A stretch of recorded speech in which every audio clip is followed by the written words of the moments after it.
Today, we're going on one of the most incredible journeys imaginable. Not to some distant star, but into the space between our own ears.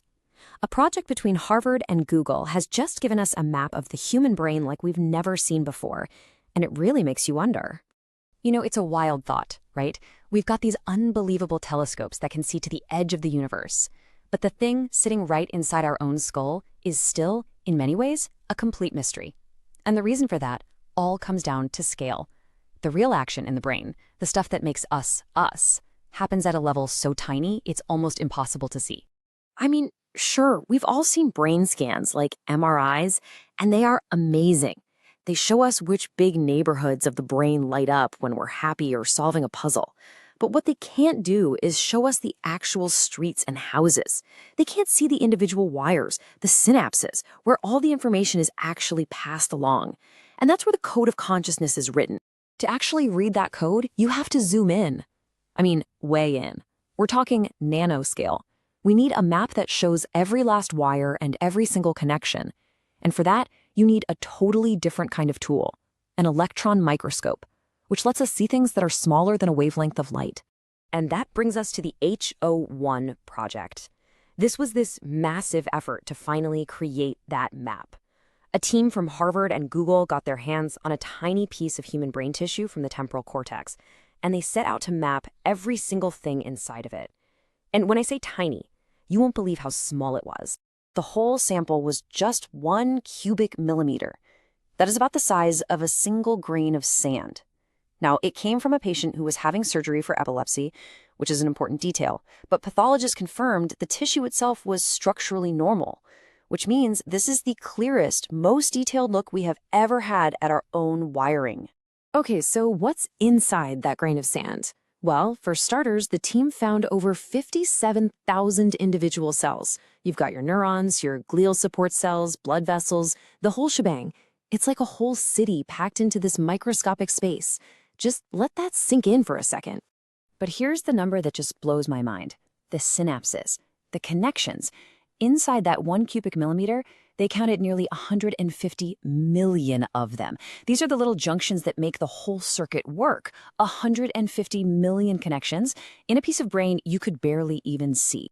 So, what kind of hard drive do you need to store a map of a single grain of sand's worth of brain? Well, it turns out you need 1.4 petabytes. To give you some perspective, 1 petabyte is 1,000 terabytes. This data set 150 years, all for that one tiny speck of tissue. So the big question is, how on earth did they do it? I mean, creating this digital universe from a grain of sand was an unbelievable challenge. It took a mix of super precise biology, powerful microscopes, and just a massive amount of computing power. It was like trying to solve a puzzle with trillions of microscopic pieces. Here's the basic idea of how they pulled off this incredible feat. First, they took that tiny sample and sliced it into more than 5,000 slivers, each one thinner than a wavelength of light. Then a custom microscope took pictures of every single slice, creating millions of little image tiles. After that, some seriously powerful software had to stitch all those millions of images together into one solid 3D block. And then came the really amazing part. They unleashed AI algorithms to trace every single cell through that entire digital maze. And this slide just shows you how tricky that alignment step was. See the images on the left? That's the raw data. It's all shaky and misaligned, like a messy stack of photos. But on the right, after the software works its magic, you get this perfectly smooth, continuous block of tissue.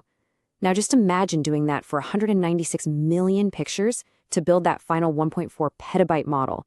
It's just incredible. Now this is where the AI becomes the hero of the story.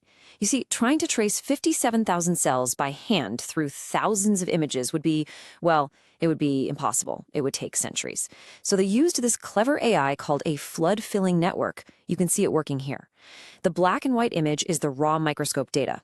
And the colored parts are where the AI has automatically identified and filled in each cell, creating a perfect 3D model of everything inside. Okay, so building the map was a technological marvel.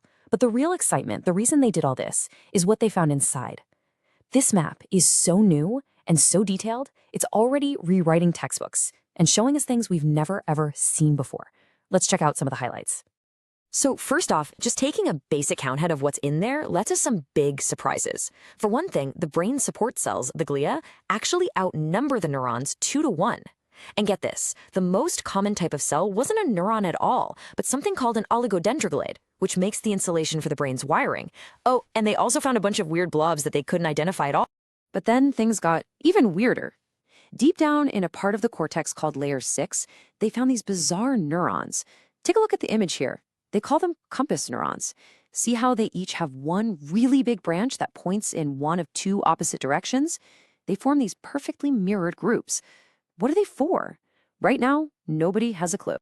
This quote is pulled straight from the scientific paper, and it hints at what might be the most profound discovery of all. The scientists started noticing that some of the connections in the brain didn't look random at all. They looked like they were there on purpose.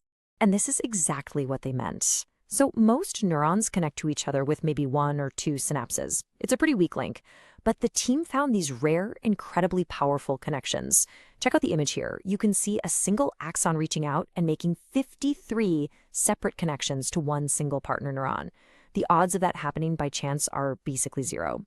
It suggests the brain isn't just a random web, it's deliberately forging these super connections between specific partners. So after years and years of work, this first incredible exploration is done. But here's the best part.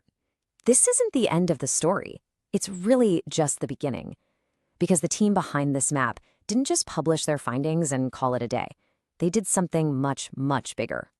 They've made the entire thing, all 1.4 petabytes of it, totally free and available for anyone in the world to explore online. They even built tools so you can fly through it yourself. This isn't just a research paper, it's a new atlas for neuroscience. It's a gift to science that's probably going to lead to discoveries for decades. And that just leaves us with this final, kind of humbling thought. This entire journey, all of these wild discoveries, came from a piece of our brain no bigger than a pinhead. So it just makes you wonder, what other beautiful, bizarre, and unimaginable secrets are hiding in the billions of other millimeters that make up the rest of the human brain?